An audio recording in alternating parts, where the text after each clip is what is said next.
En nuestro territorio, en Chile particularmente, hay hartas cosas que compartimos. Pues el idioma, la cultura, nuestra forma de expresarnos y también una cicatriz que tenemos aquí en el brazo, que es parte de la gran campaña de vacunación que ha tenido históricamente en nuestro país y esta particularmente la que nos ayudó cuando éramos pequeñitos, cuando éramos guaguitas, a evitar que la tuberculosis se transformara en una enfermedad grave que incluso nos pudiese causar la muerte. Es por eso que hoy queremos conversar con el doctor Fabián Mora, broncopulmonar y además un médico referente del programa de tuberculosis del Servicio de Salud de Concepción, para justamente abordar este tema en el Día Mundial contra la Tuberculosis. ¿Cómo está, doctor? Bienvenido. Muy bien, gracias por la invitación. Sí, es un tema, doctor, que hemos conversado en varias otras instancias, pero que siempre es bueno estar recordando. Hoy día sabemos, lamentablemente, en el mundo están volviendo a aparecer enfermedades que en su momento se pensaban controladas. Hay toda aún una campaña antivacuna, pero estas noticias cuando llegan en su momento, como la vacunación del COVID-19, en su momento la vacuna contra la tuberculosis,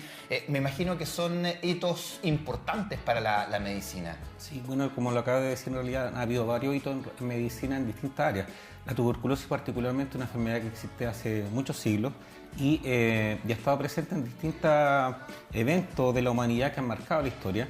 El programa de tuberculosis en Chile tiene más de 50 años y particularmente la era antibiótica contra la tuberculosis comenzó en los años 40, ya con el comienzo con la streptomicina.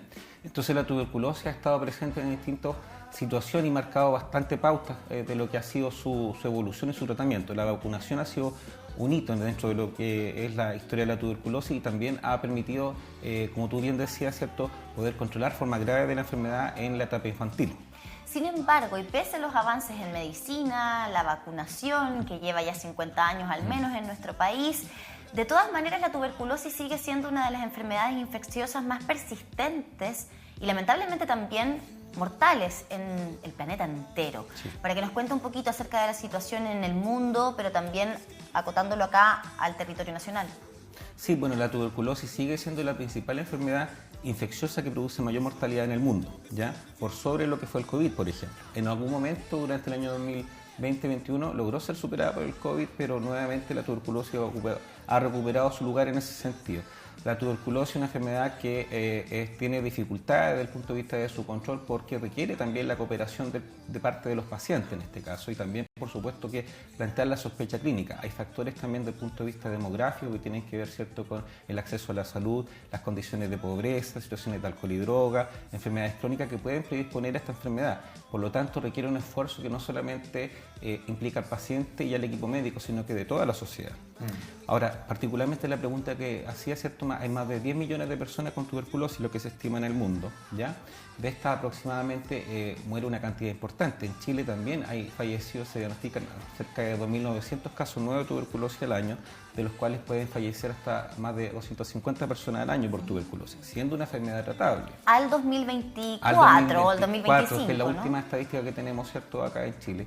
Y esto tiene relación con que hay factores como comorbilidades, por ejemplo, que enfermedades que pueden predisponer a que la persona llegue en un peor estado de salud, la inmunosenescencia, o sea, el fenómeno inmunológico de disminución de la defensa en relación a la edad, y otras situaciones, ¿cierto?, que menoscaban la salud del paciente cuando se presenta esta condición, como el uso de alcohol y drogas, pacientes en situación de calle, ¿cierto? Y otras condiciones que también van a hacer que cuando se presente esta condición el paciente esté en un estado de salud muy susceptible a que cueste mucho que se recupere una vez que la enfermedad se diagnostica, porque no se diagnostica como, por ejemplo, cuando una persona tiene un resfrío, tiene una evolución de 2-3 días. La tuberculosis habitualmente lleva semanas o meses en el cuerpo de la persona manifestándose hasta que se logra hacer el diagnóstico. ¿Es una bacteria? Es una bacteria, pero no es cualquier bacteria, es una micobacteria. Por lo tanto, tiene algunas características particulares. De ahí que el tratamiento es bastante largo también, porque no se trata comúnmente como tratamos a veces un cuadro bronquial, una amigdalitis, ¿cierto?, por 7-14 días de pronto, sino que en este caso el tratamiento requiere una duración de 6 meses como mínimo. ¿Y el entorno familiar también? El entorno familiar no necesariamente hay que tratarlo, pero sí se debe estudiar, ¿ya? Entonces se hace estudio al contacto del paciente. Es importante esto porque esto es una de las acciones de salud pública más importantes dentro del manejo de la tuberculosis, que requiere estudiar a las personas que viven bajo el mismo techo del paciente y aquellos también que no viven en la casa del paciente. Como el COVID. Como el COVID, Como sí, lo pero que aprendimos del COVID. es importante que no se transmite igual que el COVID, sí, para por lo menos aclarar eso, que está bien que en el fondo hacer un paralelo con el COVID, porque el COVID es una infección viral, y en este caso es más rápida la transmisión, pero en el COVID la transmisión es aérea y de contacto, es decir, que la persona también por tocarse, ¿cierto? O tener contacto, ¿cierto? Con las manos que no están limpias, también puede transmitir la enfermedad, en este caso solo a través de la vía aérea con la tuberculosis. O sea, la tos, las gotitas de saliva que caen, Exacto, ¿verdad? quedan en el aire en suspensión y estas gotitas se van aerolizando, o sea, se van secando, van disminuyendo de tamaño y luego pueden ser respiradas por la persona Por que otra persona. tiene factores de vulnerabilidad que lo van a hacer más susceptible a presentar la enfermedad, porque no todos van a presentar la tuberculosis. ¿Y cómo se manifiesta la tuberculosis? Muy buena pregunta, porque ahí está la razón donde cómo podemos diagnosticarla. La tuberculosis se manifiesta por una tos, muchas veces crónica, pero en general también puede ser una tos un poco más aguda que puede durar más de 2 semanas en general. ¿Y qué característica tiene la tos? ¿Es una tos seca, con flema, es constante? Sí, la tos puede ser con o sin desgarro, pero con desgarro mucho más característica y puede partir siendo un desgarro que puede ser blanco, mucoso, ¿cierto? O luego puede volverse un poquito más mucopurulento, amarillo, y evolucionando incluso hacia desgarro con restos de sangre, por ejemplo, la presentación de fiebre, baja de peso también y sudoración nocturna. Ahora, esto se parece mucho a un resfrío común, lamentablemente. Si se presenta con tos, con desgarro, uno podría pensar, estoy pasando por un cuadro de resfrío, estamos en la época. ¿Cuándo ya debemos, bueno, ojalá consultar siempre, ¿no? Pero ¿cuándo debiésemos poner ojo, oye, esto está pintando para otra cosa? Claro, bueno, como decíamos, efectivamente, no solamente con el COVID, sino que también con otras infecciones virales, influenza, parainfluenza, resfrío común, que también evolucionan con tos, en este caso, pero generalmente los cuadros virales tienen una evolución más autolimitada dentro de lo que son 3 días, 5 días, una semana, máximo 10 días. Salvo que haya factores de susceptibilidad, por ejemplo, para pacientes asmáticos, pacientes fumadores o otras cosas, ¿cierto? Sinusitis que hagan que estos cuadros se prolonguen en cuanto a los síntomas. Entonces la tuberculosis, lo más marcador son que dura más de 2 semanas en general, afecta a pacientes más vulnerables, entonces el personal de salud va a estar más atento a aquellos que tienen algún factor de vulnerabilidad. ¿Con tos de perro, como se le dice coloquialmente, no? Puede ser esa tos de perro que tú mencionas, que es muy característica, ¿cierto? Sobre todo en los niños, que esto como que le retumba el pecho, los ¿cierto? asmáticos que sufren Exacto, mucho de los exacto. Bueno, Perdón el chilenismo, ¿ah? sí, Pero no hay entenderlo. problema, está perfecto. Pero hay siempre hay que estar atento también en pacientes que son tosedores crónicos, si cambia también la forma de toser, ¿cierto? O la calidad del desgarro, o incluso si presentan sangramiento del desgarro. Claro. No quiero decir con esto que todos los pacientes que tienen desgarro con sangre puedan ser por tuberculosis. Hay otras causas también que se presentan. Pero hay un contexto. Entonces, y la baja de peso es muy característica de la tuberculosis. Doctor, el diagnóstico me imagino que está mayormente en personas adultas más que en niños a propósito de la vacunación. ¿Cuánto tiempo están protegidos? Entendiendo que hablamos de que esto no evita la enfermedad, pero que sí se desarrolla una enfermedad grave. ¿Cuánto tiempo están protegidos los bebés que nacen y que obviamente son vacunados y después posteriormente la vida adulta? Perfecto, sí, la vacuna protege en general durante el periodo de infancia, ya hasta la adolescencia. Luego, con los cambios que hay, ¿cierto? Durante este periodo se produce una serie de otros cambios inmunológicos y la medida que ya va prolongando, ¿cierto?, la vida adulta, va disminuyendo este efecto que es la protección para forma grave de enfermedad. Y después, ¿cierto?, por eso que ya se presenta o pueden presentar estas formas más graves en poblaciones más vulnerables. Estamos hablando de pacientes que tienen alteraciones desde el punto de vista inmunológico importantes. ¿Adultos mayores también? Adultos mayores también, a veces en condiciones donde está bastante detrimento su salud, pacientes con VIH o situaciones de pacientes con droga inmunosupresora que se usan hoy en día para tratamiento de enfermedad autoinmune, por ejemplo. Claro. Quiero volver al punto de la baja de peso. ¿Es baja de peso porque el paciente deja de comer? No, el paciente no deja de comer eso, pero hay un estado de emaciación, o sea, de debilidad, de fatiga también asociado a la enfermedad. Puede haber algún grado de anorexia, o sea, de pérdida del apetito, pero generalmente también es por un consumo que hay desde el punto de vista del cuerpo, del aumento del metabolismo. Como está puede tratando ser de luchar contra esta bacteria. por la fiebre, ¿cierto? Y esta sudoración nocturna, tiene que aumentar el metabolismo y finalmente va produciendo la baja de peso en este caso. También si de la mano en algunos casos va con algunas situaciones donde el paciente intrínsecamente está mucho más deteriorado basalmente, como por ejemplo la situación de alcohol y droga, donde el paciente no se nutre bien, la baja de peso es mucho más significativa. Es más drástica. Ahora, doctor, me imagino para los equipos médicos, particularmente la unidad que usted lidera, hay una expertise, ¿cierto?, que les permite detectar finalmente cuáles son las señales en torno a la tuberculosis, pero estamos hablando de que estamos en un contexto de alta circulación viral, con mucho COVID-19 por estos días, además de rinovirus, ¿verdad? Estamos en una semana epidemiológica complicada en torno a eso. Sí. ¿Qué es lo determinante aquí para diagnosticar la tuberculosis? ¿Hay un examen en particular o se siguen estas señales de las que nos ha hablado? Muy buena pregunta, porque la tuberculosis, así como el COVID o otros tipos de infecciones virales, tienen su definición de caso. En este caso, algo adelantábamos, ¿cierto?, en relación a la definición de caso de la tuberculosis, que es el caso presuntivo de tuberculosis, que es el paciente adulto con tos más de 2 semanas, ¿cierto?, que puede pertenecer a un grupo vulnerable, más o menos de los que yo mencioné, o que tiene baja de peso, fiebre, sudoración nocturna o desgarro con sangre. Ese sería el caso presuntivo de tuberculosis. Entonces el personal de salud, ¿cierto?, tanto los equipos de tuberculosis a nivel local de los establecimientos, hospitales y consultorios, el resto del equipo de salud, donde está involucrado todo, porque esta capacitación se hace, te refiere a alguno de los otros síntomas o se conoce algún factor de vulnerabilidad, se le puede ofrecer la instancia de tomar el examen de tuberculosis, que en este momento es una PCR, igual como para tu COVID, igual como para influenza. ¿Con nariz también? No, en este caso es de desgarro, de expectoración.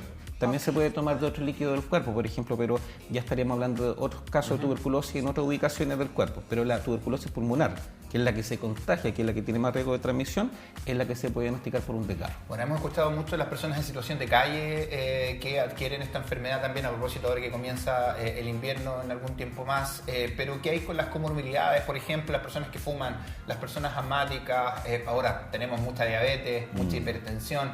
¿Son factores de riesgo esos para aumentar la posibilidad de generar una tuberculosis grave? Sí, de los que mencionó por lo menos, uno de los principales, que estaría en el tercer, cuarto lugar, es la diabetes. La diabetes es una enfermedad crónica, ¿cierto?, que requiere un manejo y un seguimiento a nivel de médico, ¿cierto?, ya sea un médico especialista o también en la atención primaria, que es donde van a estar vigilando los niveles de glicemia, su control adecuado, ¿cierto?, y también vigilando otras comorbilidades, porque como ustedes saben, la diabetes es una enfermedad que puede afectar la visión, los riñones, también la circulación, y entre ellos también un factor de vulnerabilidad para la tuberculosis. Es decir, para una serie de infecciones, pero la tuberculosis en particular se puede asociar, una mala asociación con la diabetes, ¿cierto?, porque puede predisponer y afectar la inmunidad del paciente a tal punto que la tuberculosis puede aparecer en ese nicho, ¿ya? También pacientes, por ejemplo, que tienen enfermedades crónicas, por ejemplo, como la enfermedad renal crónica o enfermedad hepática, podrían ser también más susceptibles. En general, cualquier paciente que vea menoscabada su salud desde el punto de vista inmunológico. Ahora, ¿se manifiesta de manera distinta la tuberculosis en un paciente con diabetes, en una persona con problemas hepáticos, en una mujer, en un hombre, en una mujer gestante? Sí, la verdad es que la tuberculosis no siempre se va a presentar en todos los contextos igual, a veces puede simular incluso algunos cuadros, entonces por eso que hay una frase antigua que hablaba de la tuberculosis como la gran simuladora, ¿ya? Porque efectivamente muchas veces que hay pacientes que han entrado a operarse de un cáncer y la biopsia resulta ser una tuberculosis, entonces lo cual es un mejor diagnóstico en ese caso porque tiene tratamiento. Pero ¿ya? eso nos da cuenta entonces de que se puede como mimetizar. Se puede mimetizar, ¿no? Tú lo comentabas al principio, o sea, desde un resfrío, ¿cierto?, hasta un cáncer. O sea, estamos hablando de una gran variedad de enfermedades donde la tuberculosis puede en ese espectro manifestarse. ¿Y entre mujeres y hombres hay alguna diferencia? No, salvo en la cifra. O sea, los hombres tienen más cantidad de tuberculosis por factores intrínsecos, ¿cierto?, de comportamiento, de hábitos también, ¿ya? Pero son 2 tercios, 1 tercio más o menos. Sí. Y ahí, un doctor, 33% de las mujeres y 67% de los hombres en concepción. Mira, buen dato. A cuidarse también más los hombres en esta materia. Pero, ¿qué hay con una persona que está con su estado de salud bien, tiene un estado inmunológico bien, o sea, no tiene comorbilidades ni nada de esto?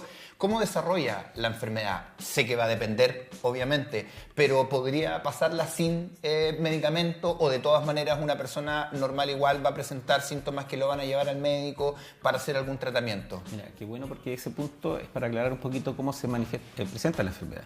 O sea, la persona, como decíamos delante, ¿cierto?, todo se queda en esta gotita en el aire, la persona respira y podríamos hablar en este caso de una persona que está con su inmunidad buena, ¿cierto?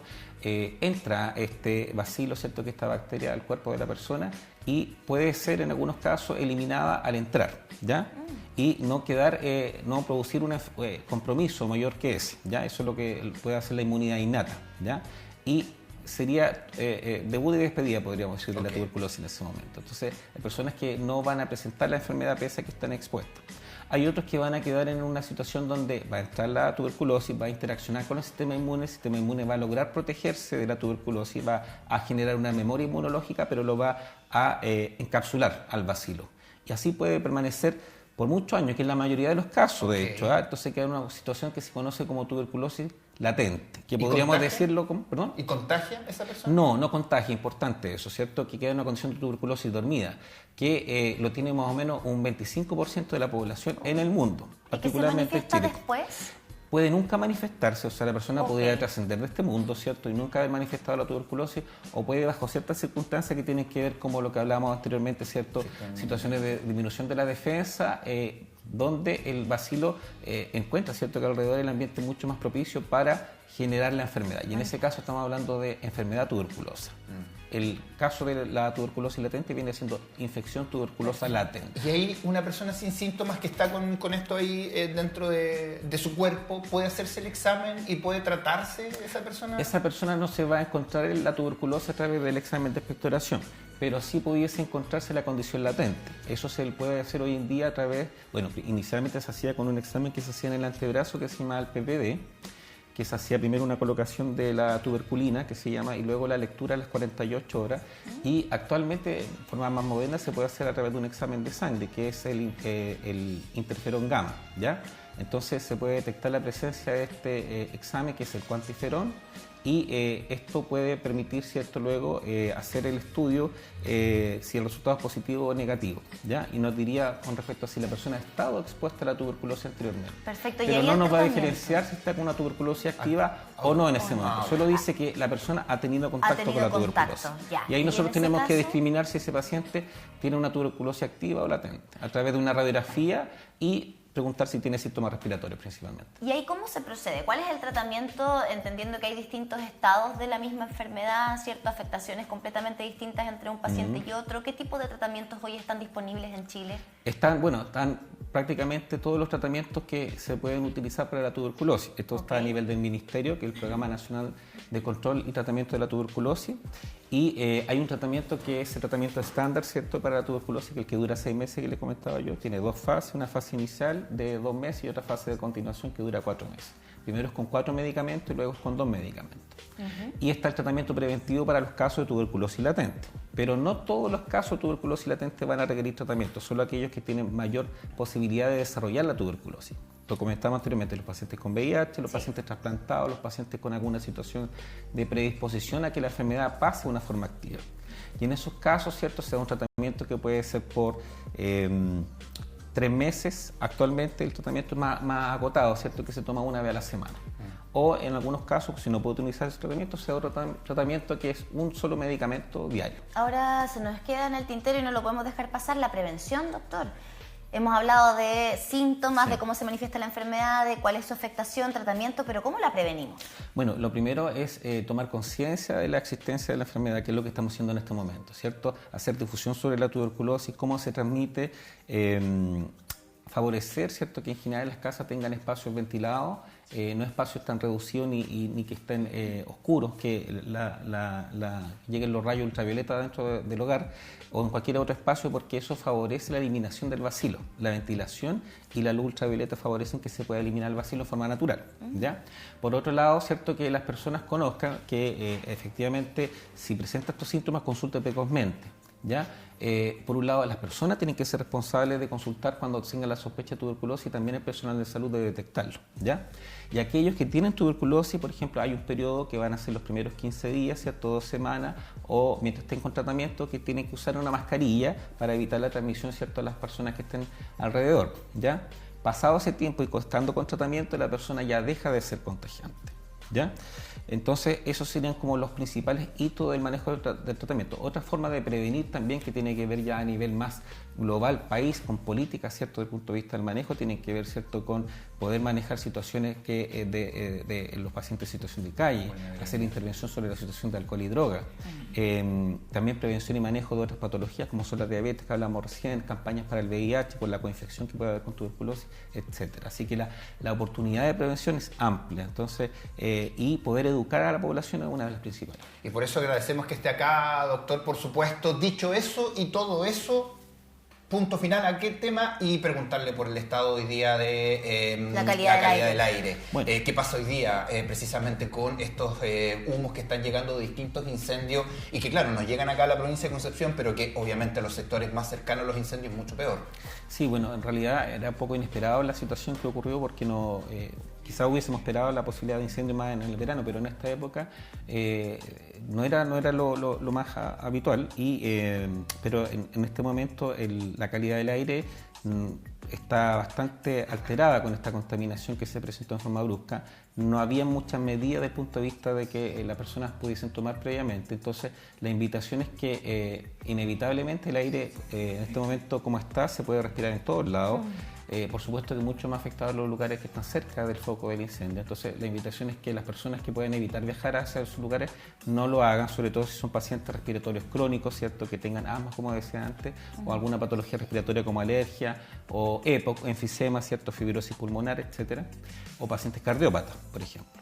Pero estando en esta zona que también hemos recibido el efecto, ¿cierto? del humo del incendio, también a los pacientes que son usuarios, por ejemplo, de medicación crónica respiratoria como inhaladores, que tengan su medicamento a mano, que lo estén usando de forma correcta, recordar usar los medicamentos con su aerocámara como corresponde, usarlo en los horarios que están destinados, ¿cierto? por el médico, como la indicación que le han dado, mantener su medicación habitual cardiovascular, aquellos pacientes que son cardiópatas, evitar, ¿cierto? tener la ventana abierta en todo momento, si ya esto pasa un poquito más, poder ventilar mejor la casa.